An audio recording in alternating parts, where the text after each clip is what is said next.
Hey, so we have a statement here that there is a triangle whose not equilateral and whose side lengths are geometric. They follow a geometric series. We also state that their angles are arithmetic, or they follow an arithmetic series.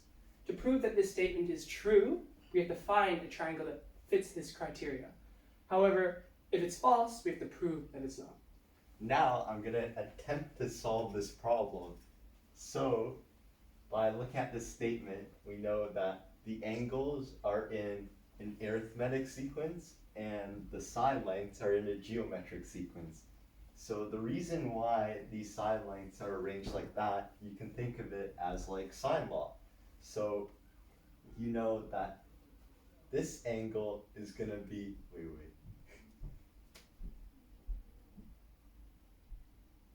Yes, sir. That's how it works. That's how it works. This angle here will be what? This angle, since it's the largest, This angle. if you take the sine of it, and since it's going to be less than 90 degrees, which we'll prove later on, then you'll see that this side length has to be the greatest, and Exactly. it follows on to each of the other ones. We know that this angle plus this angle Mm-hmm. plus this angle Must equal to 180 degrees. exactly. So we know that 3 of these thetas Yep. is equal to 180 degrees because the d's cancel out. 3 of the middle term of the arithmetic sequence. So that means theta has to be 60 degrees. 60 degrees, yes. Now let's do a bit of the cosine law. So we know that this side square Yep. is equal to this side square Yep.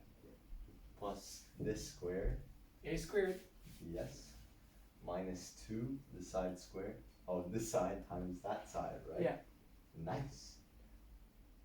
And then cos theta, which is 60 degrees. Agreed. But turns out that cos 60 degrees Is 1/2. Oh yeah. So the 2's cancel out, right? Yep, they do. And we're left with this wacky equation over here. Mm-hmm. And minus a squared r squared. Observe this equation and see what can be done.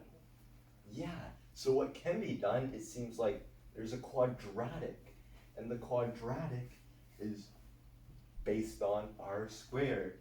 So if we move this a squared r squared to the other side, we'll get 0 equals a squared r to the power of 4 minus 2 a squared r squared plus a squared.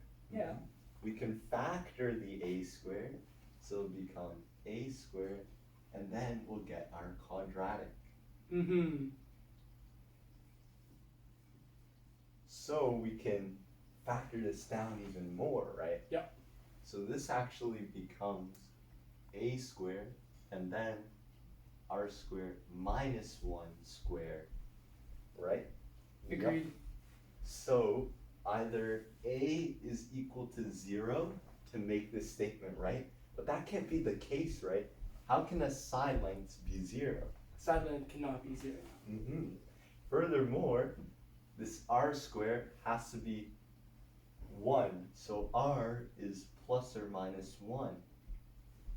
But we know that the triangle cannot be equilateral. If r is negative 1, then we'll have negative side lengths. That also doesn't make sense. And if it's 1, then They will be equilateral. So Therefore, we can safely say that there does not exist a triangle that fits this criteria, and it is false. yes. So good.